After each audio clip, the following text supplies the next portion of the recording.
Sukarelawan dari manapun mereka berasal, mewakili perusahaan, organisasi, atau bahkan perseorangan sekalipun merupakan komponen yang penting di dalam penanggulangan bencana gempa bumi di Kabupaten Cianjur magnitudo 5,6. Sahabat Kompas TV, dan sekarang hari Selasa 29 November 2022 yang menandakan hari ke-9 setelah terjadinya gempa Kabupaten Cianjur, kita sudah berada di salah satu posko yang dibangun oleh salah satu sukarelawan yang memang bergerak di bidang kemanusiaan. Nah, sudah ada barang-barang di dalam sini, sahabat Kompas TV bisa dilihat. Memang di sini tenda ini tadi sempat berbincang masuk sebentar sebelum melaporkan ke sahabat Kompas TV kalau tenda ini yang digunakan untuk tinggal secara sementara di sini. Dan relawan ini memang kebanyakan datang dari Jakarta, namun tergabung tadi dari Cirebon, pun ada yang dari Kabupaten Cianjur ini sendiri. Nah, sahabat Kompas TV sudah bersama kami. Assalamualaikum. Ya, terima kasih Mas sudah mau bergabung di Kompas TV di sini. Mau menyambangi posko kita yang kecil ini. Ya. Gitu, meskipun kita tidak ada nama ya, seperti itu. Oke. Mas mungkin boleh perkenalkan diri ke sahabat Kompas TV sekalian. Ya, saya Riman Wahyudi. Kebetulan saya ketua dari Yayasan Rockers Pantura Care. Kita sejak hari pertama ya berada di lokasi ini, atau tepatnya kita malam pasca gempa kita sudah tiba di lokasi ini, dan pagi kita langsung belanja, kita langsung menyalurkan bantuan. Dan setelah itu banyak ya teman-teman yang datang ke sini menitipkan bantuannya agar bisa disalurkan ke beberapa titik, itu sih. Sukarelawan memang menjadi komponen yang penting ya Mas ya. Betul. Pastinya dalam penanggulangan sebuah bencana, pastinya juga kerjasama sangat dibutuhkan, dan juga kolaborasi, bahkan bukan memang dari antar relawan saja, tapi juga dengan para korban, para warga yang memang tertimpa bencana. Nah, tantangan yang kemarin dihadapi apa saja Mas? Ya, kalau buat saya pribadi, tantangan saya sih nggak terlalu besar dibandingkan oleh relawan yang saat ini tinggal dekat posko-posko pengungsian ya. Mereka lebih fight dalam menghadapi situasi yang kadang tidak diinginkan gitu kan. Cuma kalau buat kita, tantangan paling utama kemarin yang waktu penjegatan ya, itu percobaan pembegalan, bisa dikatakan seperti itu. Memang ada sisi lain yang kita berpikir begini. Pada saat itu yang kita nggak tahu ya apakah dia seorang pengungsi atau tidak, karena saat pencegatan itu jauh dari lokasi bencana dan tidak ada embel-embel butuh bantuan, tapi mereka juga kita pakai palang kayu. Dan sehari setelah saya kejadian juga kan yang meminta uang ya. Dalam kondisi seperti ini memang kita seperti buah si malakama ya. Satu sisi kita memang harus menyalurkan bantuan tepat sasaran. Kalau kita kan modelnya bantuannya ini nggak asal taruh nih, kita mapping nih. Dan kita berdasarkan teman-teman dari Twitter atau netizen, ini tolong dong, ini belum dapat bantuan, kita coba konfirmasi. Dan ketika kita datang ke sana, kita minta jemput, ternyata memang benar mereka sangat minim bantuan. Dan tantangannya adalah ya seperti rute ya. Kalau rute mungkin masih bisa ini, cuma map yang kita lalui kan sering berubah-ubah. Sudah jalan udah benar, ternyata ketika udah mau sampai berbalik. Ini seperti kejadian semalam juga, kita mau ke Cibodas nyalurkan bantuan. Ternyata yang menyampaikan dari pihak sana, Mas itu nggak bisa jalan mobil. Tuh, ini kan aneh gitu. Akhirnya kita taruh bantuan. Memang kebetulan di lokasi tersebut Wangun Jaya ya, cukup banyak warga yang masih membutuhkan bantuan logistik. Tantangannya paling utama adalah memang sih jalur ya. Dan kedua, tantangan kita adalah menghadapi kemacetan. Begitu banyak relawan yang datang, begitu banyak orang yang ingin membantu warga Cianjur. Ini datang dari antah berantah, dari berbagai organisasi bahkan perseorangan. Cuman yang paling kita takutkan akhirnya kejadian juga seperti Sabtu Minggu kan gitu. Makanya pada hari Minggu kita sampaikan bahwa warga datang aja ke tempat kita untuk mengambil bantuan. Apa saja yang dibutuhkan. Mereka butuh terpal, kita siapkan terpalnya. Butuh berapa? 8 terpal, kita siapkan 8 terpal. Ini butuh berapa? Ini butuh 10 terpal, kita siapkan 10 terpal. Artinya bahwa ketika mereka datang ke sini kita udah siap. Lalu apalagi selimut. Alhamdulillah kita banyak dibantu orang juga gitu kan. Kita selimut udah siap. Nah, ini mereka tinggal bawa, lalu logistik juga kita siapkan. Nah, mereka bawa berapa motor nih? 6 motor. Ya, artinya bahwa bantuan itu tetap sampai meskipun kita tidak ke lokasi, karena kita meminimalisir kondisi stuck seperti kemarin. Karena ya maaf gitu. Pada akhirnya relawan yang benar-benar berjibaku di lapangan tuh kesel gitu loh. Mereka keganggu sama wisatawan bencana gitu, banyak yang sampai selfie aja sampai cekikik dalam kondisi seperti itu kan nggak bagus juga. Jadi kayak konten gitu loh. Itu yang kasihan sama teman-teman relawan sih ya, yang mereka tuh udah berjibaku yang di lapangan ya. Kalau kita kan posisi kan jauh, mereka yang ada di dekat pengungsian ini lebih kasihan menghadapi cuaca yang tahu sendiri kan. Berubah-berubah sekali. berubah-berubah sekali. Nah, ini yang harus dihadapi oleh para relawan maupun para korban bencana juga. Kasihan mereka loh, seperti itu. Nah, berarti kemarin memang sempat melakukan, ya pastinya memang berdasarkan laporan supaya bantuannya efektif. Betul. Seperti itu ya Mas ya. Dan tadi juga kemacetan, dan tadi kemacetan tadi juga disebabkan salah satunya oleh wisatawan bencana, yang dimana memang sangat disayangkan. Karena ya dimana perasaannya seperti itu ya Mas ya, kalau ditanyakan secara gamblang seperti itu. Jadi berarti juga sempat viral ya Mas ya, yang video di pencegatan itu, bahkan sampai media-media luar negeri juga meng-highlight ya, menyoroti. Dan persoalan lainnya muncul nih yang kita nggak tahu nih kebenarannya. Ada cuitan dari salah satu netizen, dan berarti memang tergabung di dalam organisasi sukarelawan. Mereka menyebut bahwa organisasinya mundur karena adanya tantangan di lapangan, seperti adanya pungli, lalu ada juga hal-hal lainnya seperti itu. Nah, itu bagaimana mungkin dari Mas menanggapi sebagai sesama sukarelawan? Tantangan seperti itu memang hadirkah, dan bagaimana mungkin Mas dari perspektif? Kalau saya melihat begini, ini kan sudah terverifikasi apa belum, benar atau tidak, kan gitu kan. Kita kan nggak tahu nih siapa yang mundur nih, kan gitu kan, dengan alasan kasus apa intoleransi itu, dan kita juga belum tahu kebenarannya dia mundur karena kasus-kasus seperti intoleransi dan juga mengenai pengkutipan, pungli kan gitu. Ini kita belum tahu gitu kan, karena ini masih sepihak. Dan kedua, kita nih relawan ya, kita sampai hari ini kita masih di sini, meskipun kita bisa dikatakan minim ya. Keuangan kita minim dibandingkan oleh relawan dari organisasi besar. Ya, organisasi besar. Betul. Kita masih ada di sini karena kenapa? Ketika kita sudah datang ke lokasi bencana, artinya kita harus sudah siap apapun yang akan terjadi. Apapun yang akan terjadi kita akan hadapi. Mental juga sih sebenarnya. Kalau kita bicara, ya memang masing-masing organisasi atau masing-masing orang itu pasti beda perspektif mengenai menghadapi persoalan kan gitu kan. Cuman kalau di saya pribadi dan organisasi saya, ketika kita sudah masuk ke lokasi bencana, apapun yang akan terjadi kita akan hadapi itu. Karena ketika kita melangkah keluar untuk menuju ke lokasi bencana, kita sudah paham apa yang akan kita hadapi nanti. Itu. Nah, balik lagi persoalan apakah kita harus mundur? Saya rasa sih sayang. Kalau sudah sejauh ini membantu.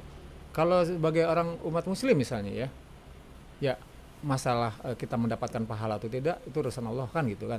Cuma buat kita, buat teman-teman yang lain yang bilang yang mengatakan bahwa ada kasus-kasus intoleransi, ke depan harus lebih sabar menghadapi apapun itu, karena ketika kita sudah terjun ke lokasi bencana, artinya kita harus bukan hanya kita menghadapi medan, tapi menghadapi sifat dari tempat itu. Kita harus siap menghadapi kelompok-kelompok yang bisa dikatakan tidak menyamankan dia. Artinya kelompok-kelompok ini kan macam-macam nih. Tapi saya rasa nggak sampai melakukan hal-hal yang sampai pidana ya. Itu kalau misalnya ya gangguan-gangguan pasti ada lah.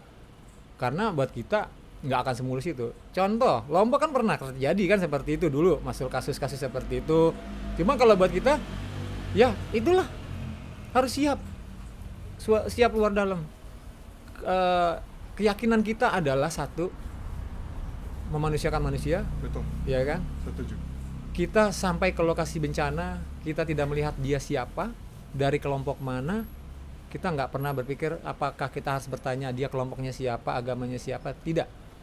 Karena banyak kawan-kawan non-muslim pun melakukan hal yang sama. Ketika membantu pun mereka tidak bertanya dia siapa, dari kelompok mana, kan tidak. Tapi inilah saya rasa untuk masalah informasi yang kemarin, kalau saya belum bisa mengatakan iya, karena kan memang belum terverifikasi. Betul. Kebenarannya seperti apa. Tapi ya pesan kita sih yaitu, ketika kita sudah terjun ke bencana, kita harus siap fight, kita harus siap hadapi apapun itu. Ya, kalaupun kita harus mundur itu bukan harus kembali. Kita harus cari rute yang lain. Masih banyak jalan untuk memberikan bantuan. Dan ini tadi juga yang disebut, mungkin ini yang jadi sorotan dari bincang bersama dengan ya sesama sukarelawan di sini. Mungkin di luar juga ada yang merasakan hal yang sama seperti itu. Dan di sini problem solving dari setiap organisasi, dari setiap kelompok mungkin berbeda-beda seperti itu. Namun tentunya di sini perlu diperhatikan kembali seperti itu, cara berkomunikasi ya. Betul, penting sekali. Dan juga mungkin ya survei sebelumnya atau bahkan ada kajian sebelumnya. Jadi untuk lihat. Kita masuk bencana itu paling tidak kita harus tahu dulu nih Jadi nggak pukul rata, nggak hantam kromo. Oh kita taruh sini, tapi tiba-tiba yang di sini banyak, yang di sini nggak dapat. Nih contohnya nih Mbak nih, dia datang ke tempat kita itu memberikan tidak dapat bantuan sama sekali. Meskipun kan kemarin disampaikan harus ada cap, meskipun ada cap RT RW tetap nggak dapat bantuan. Alhamdulillah datang ke sini. Tapi paling tidak buat kita apapun itu, pemerintah Kabupaten Cianjur sudah berusaha semaksimal mungkin untuk memberikan bantuan maupun melayani warganya yang saat ini tertimpa musibah bencana.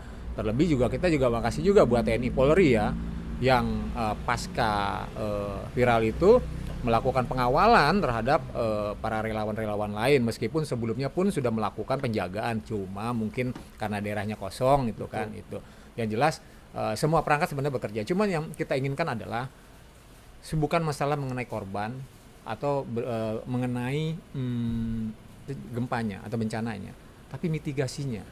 Ini yang paling penting dilakukan oleh pemerintah hingga perangkat desa, karena kan perangkat itu kan sampai RT RW, mitigasi edukasi yang harus dilakukan pada masyarakat yang wilayahnya memang rawan bencana. Ini harus dilakukan secara masif, karena ketidaktahuan masyarakat, ya kan, ya ini yang pada akhirnya masyarakat nggak tahu ketika terjadi bencana harus berbuat apa. Betul. Ini yang akan terjadi. Betul.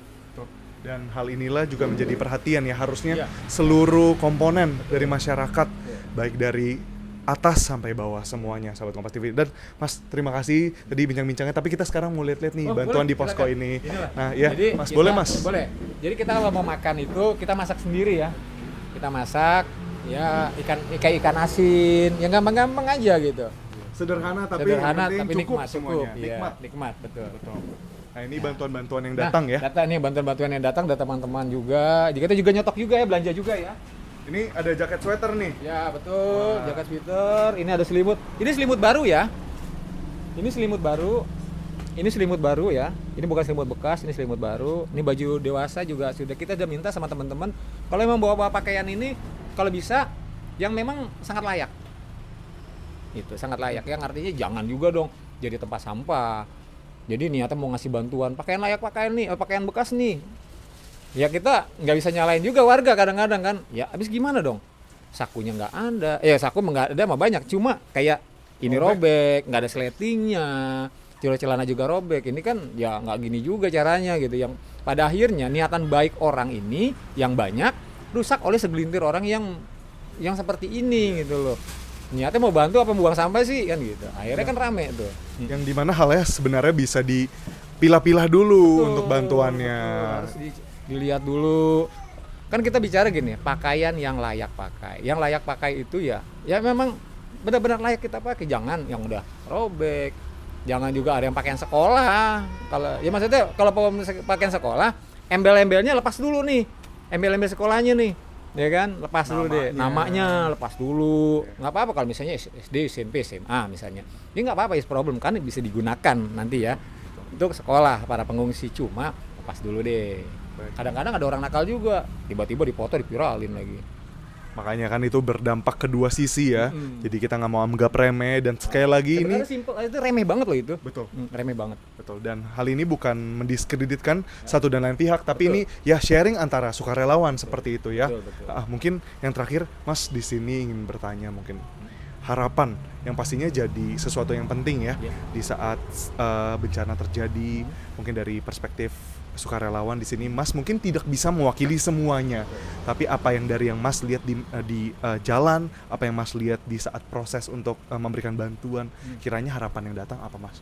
Mungkin curhatan yang didapat juga dari para korban. Iya, gini loh ya, hampir di semua lokasi bencana itu banyak sekali lokasi yang bisa dikatakan gagap bencana. Penanganannya pasca bencana itu seperti apa?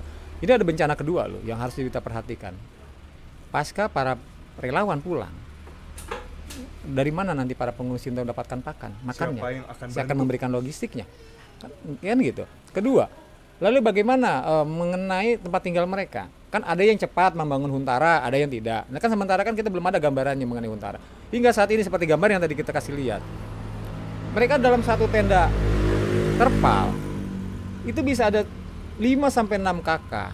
Dan ini nggak hanya di satu tempat, banyak tempat. Nah artinya bahwa ya kita berharap pemerintah setempat juga cepat untuk bangun hunian sementara sambil menunggu proses hunian tetap. pergantian. Kan janji Presiden Jokowi kan 50 juta untuk yang rusak berat. Betul. Kan seperti itu. Itu sih mungkin ya. Ya. Semoga benar-benar terrealisasi, Amin. bukan cuma sekadar ucap belaka. Amin. Seperti itu yang kita harapkan bersama-sama bagi masyarakat pun bagi Indonesia tentunya. Terima kasih banyak Mas atas waktunya. Ya. Makasih, makanya udah mampir tempat kita. Inilah sedikit curhatan dari relawan yang mungkin bisa dikatakan berbeda dengan relawan lain yang berjibaku di lokasi pengungsian ya. Kenapa kita ada di sini? Agar mempermudah kita untuk belanja sih sebenarnya. Turun naiknya lebih mudah. Gitu. Dan kiranya semoga gerakan kemanusiaan ini bisa kita pelajari, maksudnya kita sama-sama jadi pelajaran buat kita semua, pun buat Mas dan buat tim.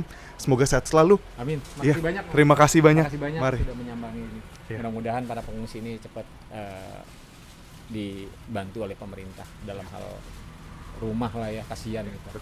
Betul. Baik. Sahabat Kompas TV, tadi itu mungkin sekalian kita menuju keluar sambil melihat lagi.